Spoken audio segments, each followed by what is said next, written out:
Welcome to Kamen Ride Along, where we pit the first episodes of every Kamen Rider show to date against each other to see which one ends up being Keigen's first foray into the franchise. We're in round one, and this week we've got two shows duking it out for a place in Keigen's heart.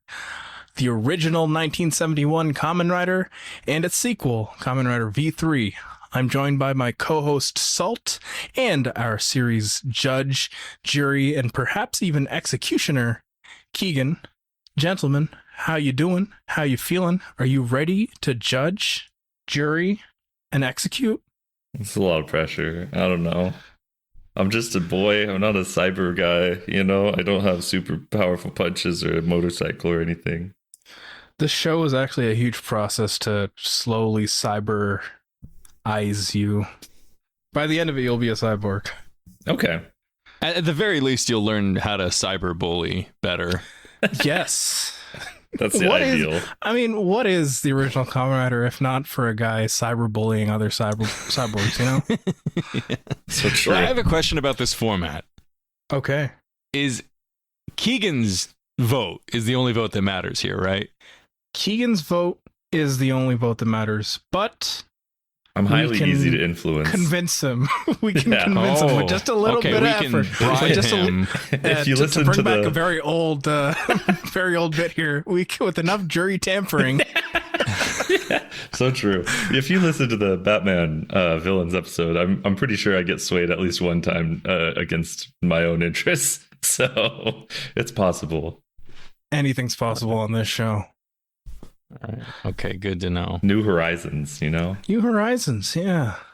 As always, this show is made possible thanks to the support of our listeners on patreon.com/midnightgrappleranimals. If you want to support the show and maybe even contribute enough to sway Keigen's vote, we're not guaranteeing that's a possible thing that you can do, but go to patreon.com/midnightgrappleranimals to see if you can do that.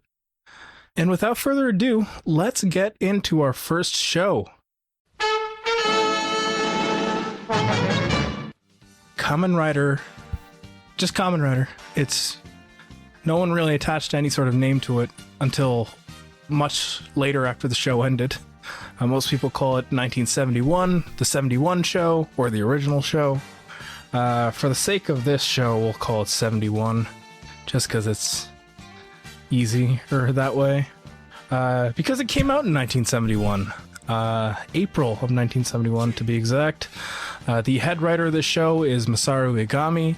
It ran for 98 episodes from 1971 to 1973. And if you want to watch it, you can watch the first 2 episodes on Toei's official Tokusatsu Worldwide official channel. At least until they decide to randomly take it off without warning anyone.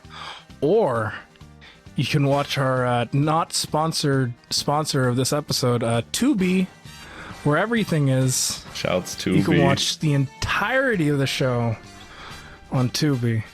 Also, for longtime listeners of the show, if any of the notes that Lan and I give sound reminiscent of notes we've given before, we did cover the entire series of Kamen Rider 71, much before this.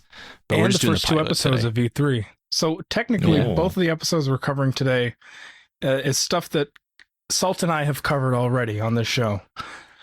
So in terms of more behind the scenes and preamble, if you want to hear that, you can go listen to our episode on that, as well as the manga, which we covered on that episode.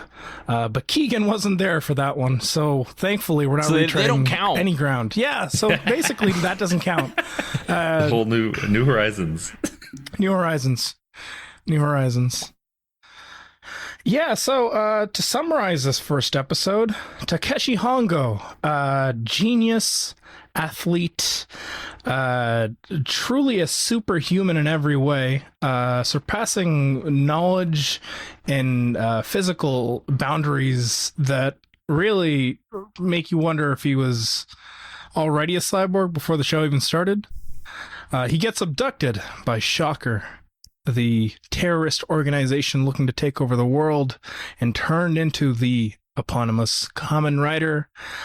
he meets his former professor Midorikawa, and they try to escape. Shenanigans happen, and Hongo's fight against Shocker begins. Salt, I'm gonna forego your first impressions because there's a whole episode where you give your first impressions of that first episode.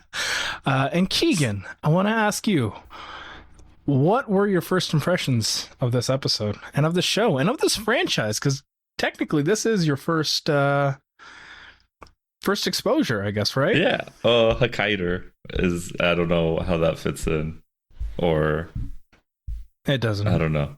Okay. Anyway, anything? Yeah. This is the closest anything would have been, like anything I could connect to would have been Hokkaido. Just in terms of like genre, I guess. Yeah. Yeah. I mean, this is wild. It's like, I don't know. There's things reminiscent to this, I guess, but like it's a very specific kind of superhero thing, I guess. Right? Mm-hmm. Maybe Power Rangers too. Obviously, there's shared stuff there. Right. So, like, I didn't like take notes on like comparative things to do to it because that wasn't really what I was doing. I was just like vibing with it. And yeah, I mean, it's rad. It's cool. Like, I think the pacing of it is really cool. As a story, like as a single episode thing. It's like I think to getting into the right frame to enjoy it isn't difficult, but it is the kind of thing that like I sort of had to consciously do, right? Like, all right, like this is a thing of like a particular genre, but I also think because of that, it doesn't age as poorly, you know, as it could maybe. Like older superhero stuff ages particularly poorly, I think. Maybe not comics, but even comics do, but this like felt more contemporary. And maybe that's, I don't know how it changed. I don't know what Kamen Rider looks like in the 2020s and the 2010s. So I can't like point to that sort of thing. Don't worry, we'll get to it. We'll get to it. Eventually we'll get to it. But like this didn't feel 50 years old either to me. Yeah. I think that's more what I mean. And again, that's partly context. I don't have the context of how it changed 5 years, 10 years, whatever down the line. So it didn't feel super old. It felt, I wouldn't say contemporary either, but I couldn't like place exactly how old this was if you put it in front of me without a date. And then, yeah, I mean, it's just like horny in a really fun way, and then also creepy in a really fun way. That is cool to see, and it's different from a lot of the other stuff we cover, a lot of the other stuff that I like, a lot of the art that I interact with. It's not like that. Maybe it's just like Japanese in that way that feels reminiscent of manga, I guess. And I mean that's kind of it. It was cool. Like plot wise, it's just kind of whoosh. Let's hop on a motorcycle for me. But yeah, I mean it's cool. I will say it is very, not necessarily quick. It's very good with its pacing, with how fast it goes through each of the motions, I guess. But it doesn't feel like it's trying to speed through it either. Like it's a very smooth pacing throughout the entire episode. Things flow pretty well. It doesn't feel like anything gets cut off too early or too late. It's a very efficient episde. Yeah. And I mean, I think comparing it that way to like, yeah, we've talked about this a lot, but I mean, I'm so tired. I hate origin stories at this point because they're also drawn out, right? You know, like everything from whatever Netflix thing you want to talk about to the Miss Marvel TV show. It's like this didn't have to be hours long. And even like in superhero movies, stuff like Doctor Strange, I think that movie didn't need the amount of time it took to get him powers and like fighting a supervillain. And like there's good examples, there's examples of people doing it better, right? Like I think the Batman, as much as it's a boring movie in a lot of places, it's like this is just establishes really quickly and we're in on it. And I think it's like you could watch this first episode of Kamen Rider and understand how to like get a superhero on screen in 30 minutes, and then you have a whole movie to do. right? Yeah. Superman just came out too, and Superman did that great. So it's all that kind of stuff too, where, yeah, I love the efficiency of it. I love that we're just in on it. And, it's within the first episode, we already kind of know the deal, and it has a hook, the hook of like, oh no, she hates me. And like, however that develops is, really good. Like, this is kind of a blueprint for how you can do a superhero origin in a quick, efficient way. Yeah, that hook, that hook you mentioned is actually very interesting because it's very melodramatic in a way that you wouldn't really expect from a very classic superhero. Like, it's the kind of melodrama you would expect from Spider-Man, like in the 70s, right? But to add that as the big, this is going to be the overarching plot beat for the next couple episodes. I think a bit longer than that, actually.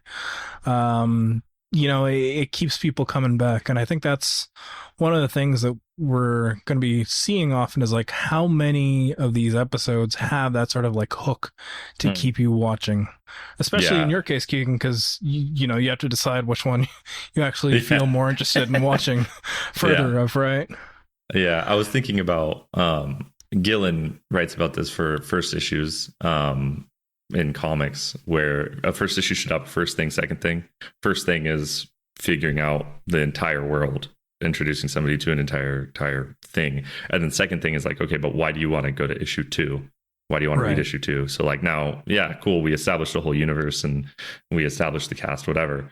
But like, why do you actually care about it next month? And this did that perfectly. And it's insane that anybody has to like explain that in the 2020s, that like, hey, this is what the serialized story should do. But again, like, Kamen Rider does it better than, or this episode of Kamen Rider did it better than a lot of people are able to manage. It's like, it's crazy. Yeah. So Salt, this is not your first time, but coming back to it now and having seen more of Kamen Rider since the last time we watched this for the show, how do you feel about this watch through? Has anything changed for you? Are you noticing anything new? Yes, I'm noticing Hiroshi Fujioka's incredibly dumb grin through the helmet in that opening shot of the theme song, and I love it so much. It's a perfect show. This is probably my 8th time watching this pilot, and I love every single aspect about it. So hearing that Keigen is enjoying it even on a fraction of that level makes me very happy. You're welcome. I mean, it's a really good episode to keep coming back to. It never really gets stale.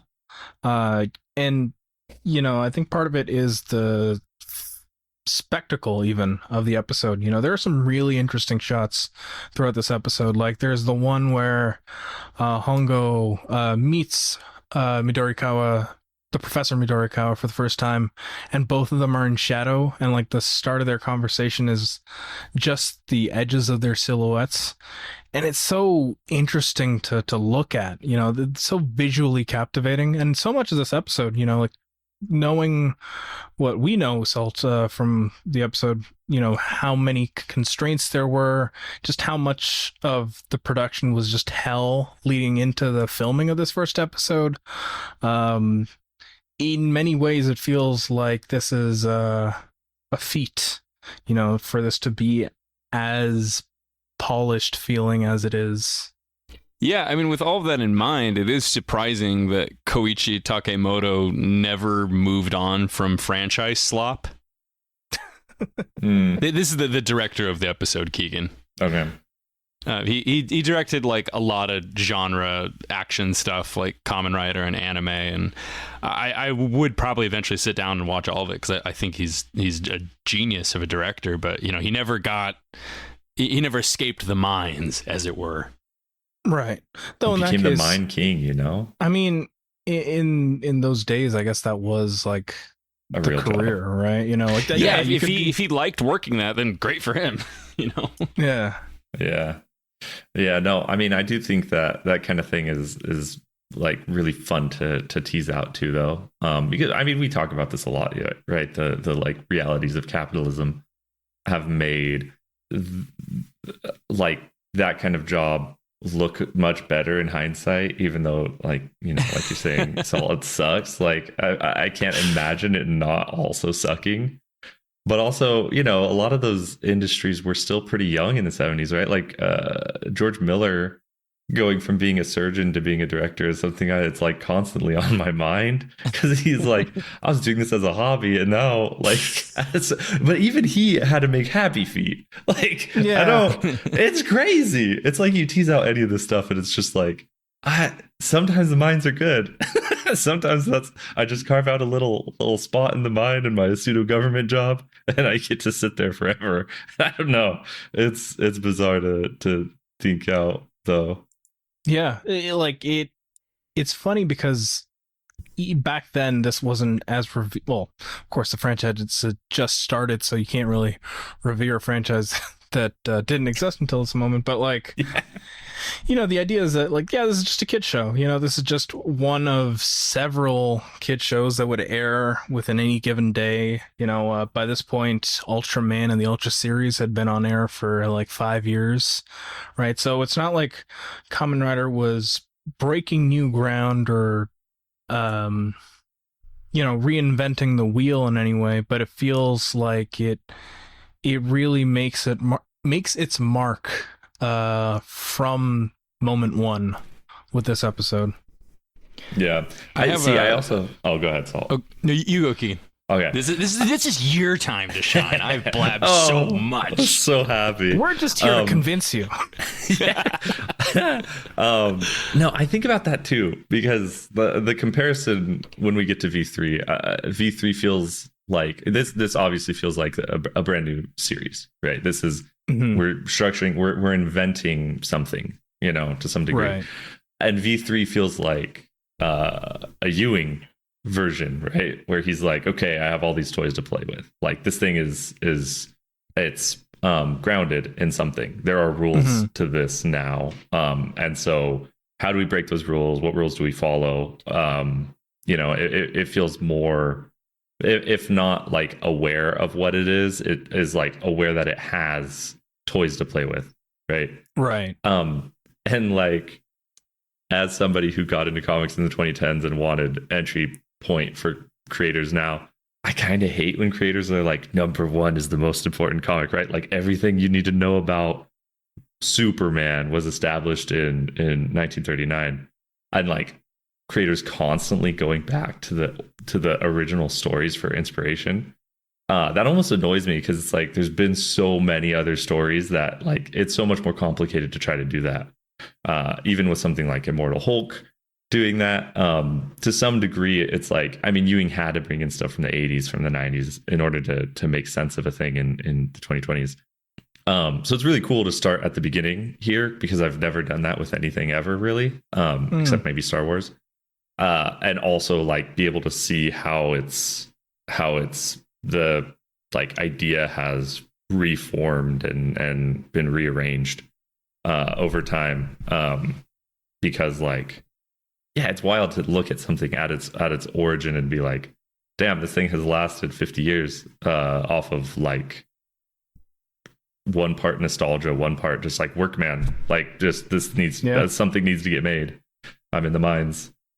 That thought you had about where to start off a new iteration, going back to the very first issue or the very first episode, I want you to keep that in the back of your head, especially as we get to the most recent episodes in this series, because with shows like these, there are going to be a lot of tropes. There are going to be a lot of repeated beats for these first episodes, but it's always interesting to see which ones pick up on specific beats that either are in this episode or are in, other episodes that haven't been explored for a while. So yeah, it's a good point. On the note of comparing the structure we see in Kamen Rider to Western superheroes, I noted this in the episode Lan and I did a long time ago, but I wanted Keigen to experience this.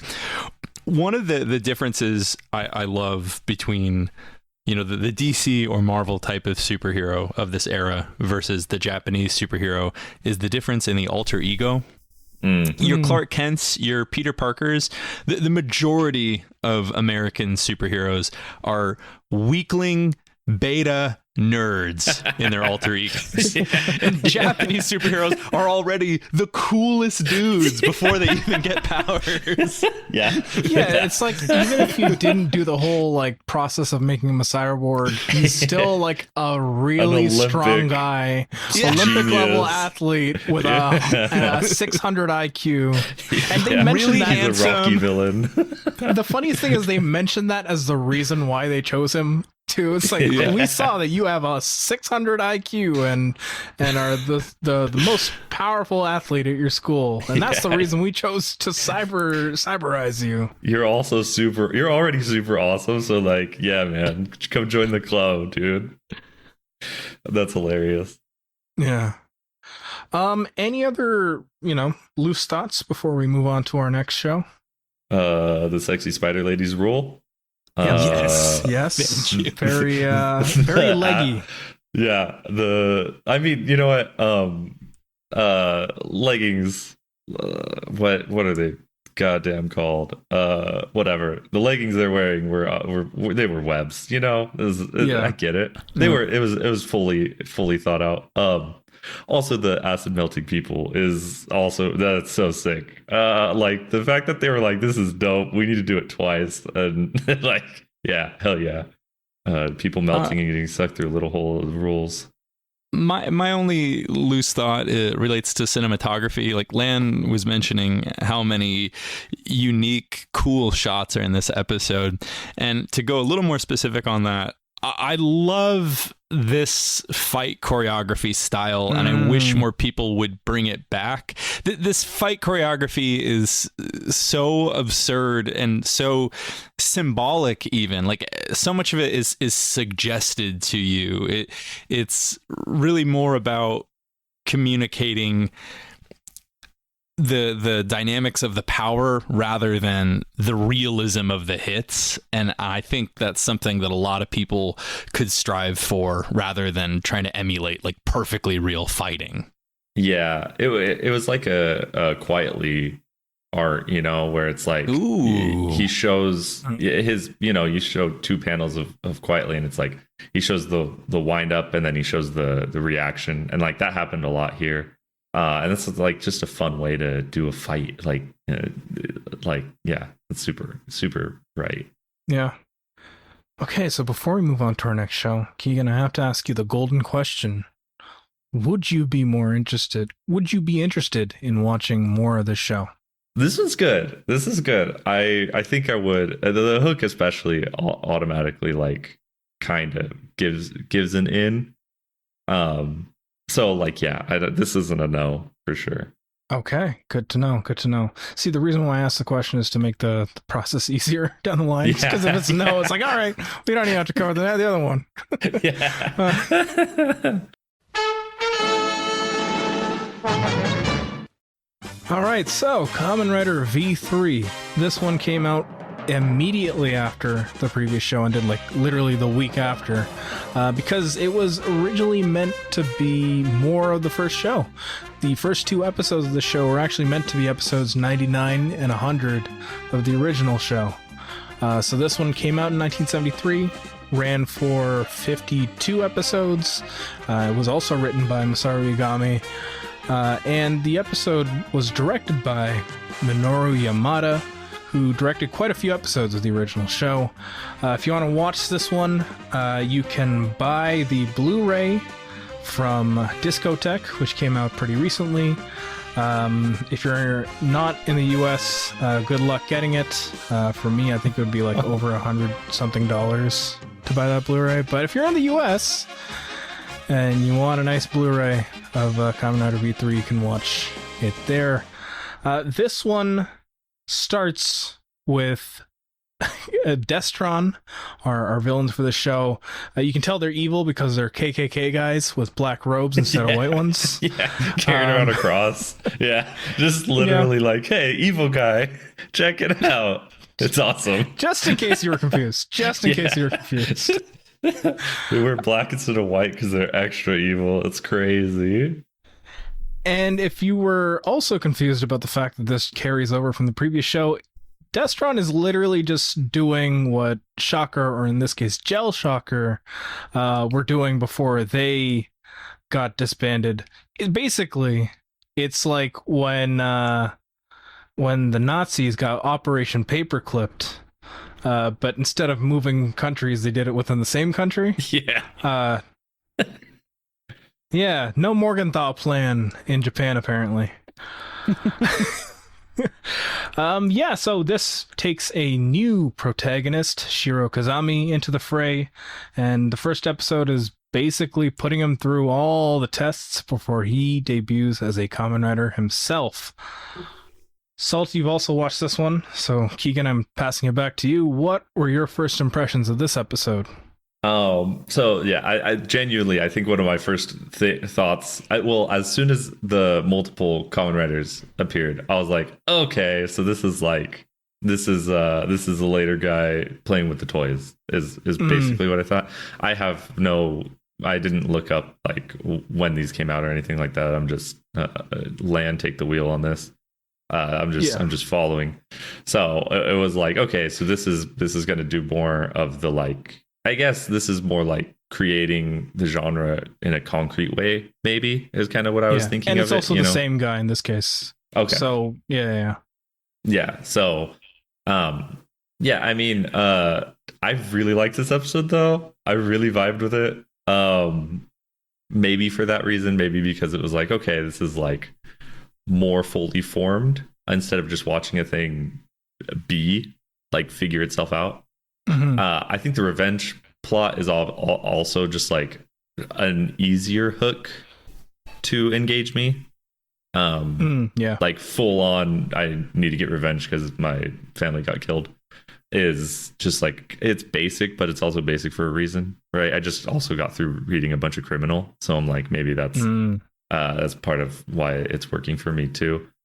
And yeah, I mean the actual like designs, a lot of this episode, what like I cared about was the multiple Kamen Riders, thinking that's cool. Like the generational aspect of that is also a thing that's more interesting to me.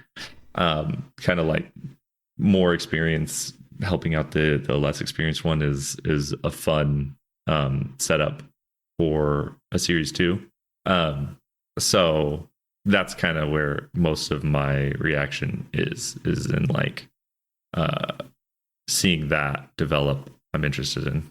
Yeah, like you mentioned, this really is a production team that knows what they're doing, right? Like this is 2 years worth of production that have given the experience needed to do something like this. But I think the bold thing is that like even if you hadn't seen the previous show, there's still a lot here to chew on and to get through without really feeling lost. If you didn't know who Hongo or Tachibana or even Ichimonji were, the episode does a really good job of introducing them, but also introducing, in Hongo and Ichimonji's case, their rider forms in a way that feels pretty natural. Also the three assassination attempts are hilarious. I was completely like all three. Actually, the fourth one was the fourth one finally. No, like I was completely engaged when there was assassination attempts from like the first couple minutes. I was like, okay, this is sick, and then just dodging it is very funny. Really liked the like, that was a really good way to start and get me into it too. Was like the whole episode I was just like laughing about the assassination attempts. Yeah, good stuff. It's good stuff. So what is this, your third time watching this? Oh, probably third or fourth. Yeah, third or fourth. I'm gonna give one note mainly, and it's on the sexuality of this series. As Keigen will find out in due time, this series gets very gay along the way. Let's go. And what I really appreciate in these first two seasons is it's actually extremely asexual. One of the most powerful scenes in this episode is when Shiro begs to become a Kamen Rider. The way that the text and the cinematography reflect off of each other is so powerful in that scene. You've got Shiro framed between the two Kamen Riders and the young woman whose name eludes me right now. I'm sure Lan knows. It's funny, they don't mention her name in the first episode at all. Girl. Her name is Girl. She's framed between the two Kamen Riders also, and the camera keeps cutting back and forth. When Shiro's begging to become a Kamen Rider, the writers are saying, when you become a Kamen Rider, you are no longer truly human. And it's working on so many levels, because we see her crying. We see how Shiro is driven by vengeance and justice. But, it's also speaking to the fact that, your dick's not going to work after you become a Kamen Rider. No. Damn. Yeah, to be fair, Ichimonji doesn't really care in this case, because Ichimonji is a known woman hater. That's always my go. Keigen, if you keep watching the first series, you're going to see just how misogynistic Ichimonji can get. He rocks. Truly incredible. Like the extents to which his misogyny can go. But yeah, I think, like Salt, you were saying, the juxtaposition of having Hongo and Ichimonji, and then having Junko, who is our female protagonist here, kind of sandwiched in between them, but like behind them, I think is a very good visual aid, I guess, in this case, for like what Shiro is like asking for and what that actually entails. Yeah. You know what, Salt, thank you for bringing that up, because AI art has had me rethinking a core philosophical position I have, which is that robots deserve rights. Okay. And specifically because, like, I always, right, that metaphor's always worked for me. And it's why I like hate Tom King's Division, because it wastes so much time debating that. The first like whole first half of the series debates it as if nobody's seen Blade Runner before. And it's just stupid. So excited for you to get to 01. Okay. Anyway, but so the thing about this episode, right? They're like, you're not going to be wholly human anymore. You're not going to be fully human. And like, I think AI art has also, you guys talked about, or like you guys referenced it and talked about it in the Pluto manga or anime. But like, just thinking about that like you are, like, without a doubt missing some part of humanity, and thinking about that in terms of like this episode confronts that in a really cool way, in a way that like worked for me for the first time maybe ever. And part of that is because of AI art and AI whatever just becoming a non-stop part of the conversation around things. And like, yeah, it presents it on a human level too. Like these two dudes are telling him like, man, it is different. Like, you're going to become different. And it was really cool way to present it, and cool way to like work through that. Well, not even work through that concept, but just introduce it to, again, as if this was an episode 1, as if this was a completely new series too. Yeah, the concept of like humanity and dealing with not being human is a huge part of the first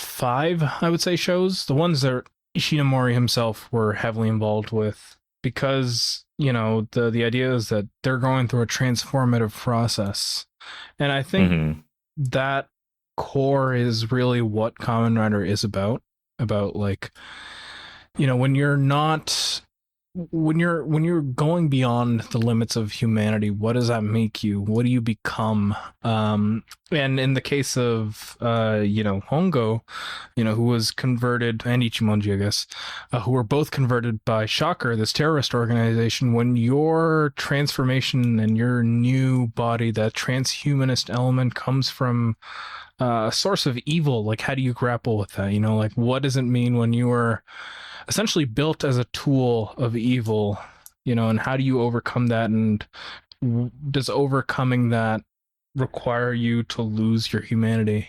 It's all questions that these shows cover, which is great. Yeah, that's cool. Salt, any other notes from your end? Any other third impressions, fourth impressions? Mainly that it's funny that, it's only like a year or two later and that they decide they're going to split the pilot into a two-parter. You might have more thoughts on that. I mean, that's the most interesting thing about this because, by this point, they'd done quite a few two-parters for the original show, right?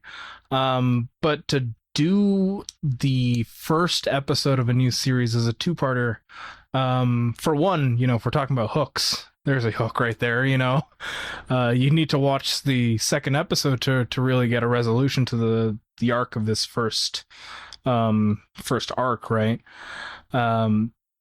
And the fact that it's not just one monster of the week getting introduced here, it's two, is also really interesting because it's like, well, dealing with one was already crazy enough, but now you have one hero, one hero dealing with two monsters at the same time.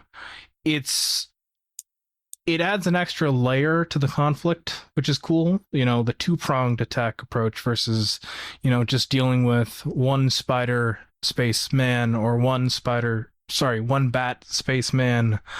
The format of this show is a huge element of what sets it apart from the original show, especially with how it deals with its villains. Do we have any loose thoughts for V3 before we ask the golden question? I like that all the suits are ribbed for their pleasure. Their pleasure, yeah. The lungs, the ribbed lungs. Yeah. Do you know, Keigen, that they're actually like lungs? The green parts on they breathe. Okay, they breathe. That's shouts. Yeah. In the manga, there's like a page that Ishinomori does where he like goes through the anatomy of a Kamen Rider and like he goes through all the mechanical pieces that allow them to breathe and allow them to function. Skips over the dick. I know you're gonna ask that. Well, it doesn't work, so it's unimportant. But I already told him it doesn't work. That's all he needs to know. That's all, exactly. It's really unfortunate. I don't want to be a Kamen Rider. Does the prostate work? That's really what he needs to go back to is figure out. That would be crazy, no dick, but your prostate perfectly fine. Tantric coming is possible. You still got a G-spot. Still got a G-spot. We left that part in for you. Yeah, shouts. That's what Kamen Rider G is about. Yes, let's go. Well, isn't it the P spot for a boy? Isn't it?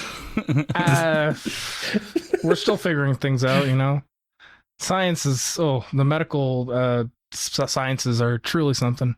Yeah, RFK's in power, man. None of this is settled. That's true. Yeah. Oh no. If anyone's a frogman, it's him. So like, there's all you sorts of wouldn't have to gender change stuff. anything for RFK. He could just show up in one of these Showa era Kamen Riders. All you and you're need like, to wow, do, that's a really good suit. All you need to do What for what RFK sounds like that? You just need to put some bazookas on his back, and you're done. You're solid. That's it. That's all you need. Just put some bazookas on his back, and you've got your villain for the week. And have him speak English too, and just like it's nonsense. Just like that'd be a crazy episode. V3's intro in this episode is also really, really cool. Just the way he shows up on that hill, the narration, very solid way of ending the episode, in my opinion. Mm-hmm. So, Keigen, would you be interested in watching more of Kamen Rider V3? I would. So okay. All right. I'm just jumping onto the deciding. The deciding. Okay. Yes. Yeah. The question of the hour. So there's all kinds of things interacting here that is informing my decision, and I'm going with V3 is going to continue on in the tournament bracket. Okay. For a few reasons. One, I'm always shouting that there's always somewhere better than this beginning to start, so that just eliminates the beginning. We're not flirting with that. Okay, it's a good episode. I believe that it's a great series. I'm a freak who doesn't like listening to people, though. Also, I hate chronological orders. I hate them. So, plus, it's I also not a show that's meant to be watched chronologically. Like you don't need to. Like if you want to start if for some reason this show ends with us watching Kamen Rider Super 1. First off, Keigen, I'll choke you out with my bare hands if that happens. Super 1 advance for sure. No made. But you don't need any of the other shows to know what's going on here. So yeah, like perfectly fine in terms of a chronology or lore aspect, I guess. Yeah, I'm looking for a weird place to start. That's what I'm trying to find. A weird this place. is already Okay. V3 is weird because it's basically a continuation of the. It's like if you started with John Romita Senior Spider-Man. It's like you can, sure. So actually, on that note, I did mention that this was originally meant to be episode 99 of the original show. Could you sense that in watching this episode? No, I don't like. I mean, this easily could have been a completely new show with all new characters, and it's just like not in continuity with anything before. I think, knowing that there was another series before, it's like, okay, this is somehow related, but it could have been just like years between. It could have been any amount of time. It could have been a completely new whatever, any number of people part of it. So like, I don't know if I didn't think about it, but I didn't notice it. That makes sense. Yeah, that's fair. All right, Keigen. So you're saying Kamen Rider V3. V3 continues in the tournament bracket because I think it'd do you be a have any weird objections? spot. Do you want to make a last minute effort to get the original show up top? Well, originally I was going to feel terribly insulted because I like the filmmaking techniques of the pilot better.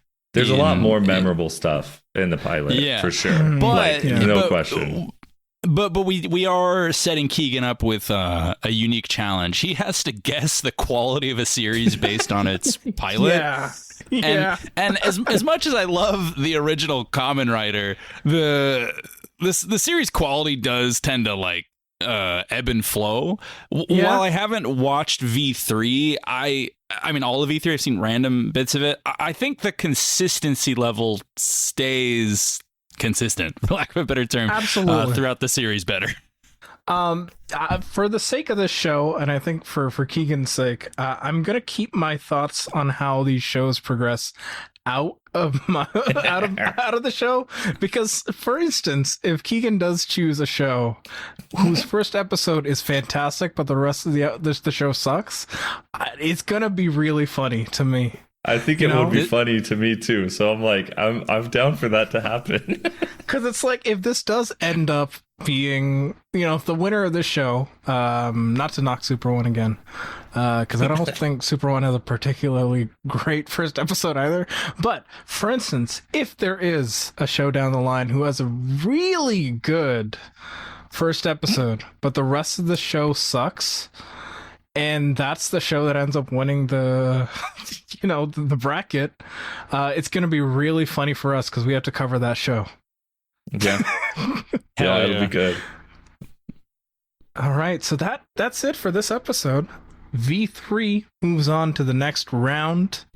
We'll be back next week with our second episode where we cover Kamen Rider X versus Kamen Rider Amazon. As I said before, if you want to support the show, you can get these episodes a week early. You can do so at patreon.com/midnightgrappleranimals. If you want a link to our social media, some YouTube links to watch these episodes yourselves and make your own judgment, and then tell us, just how wrong we were to put one over the other, as well as our Discord server. All those links are in the comments or the description of this episode. If you got any comments, questions, or suggestions for the show, you can email our email at midnightgrappleranimals@gmail.com. And as always, this is our time to figure out what our new catchphrase is for this series. As always, Ride along. Right along. ride along. Okay. Let's hope we don't forget that. We just come up with a brand new one next week. It's Next episode, we're going to be like, keep on riding. And then the week after that, it's okay. like, That ride works time. fine. Yeah. Yeah, right. Keep on henshining. Oh. Don't do that. There's probably some podcast out there that uses that.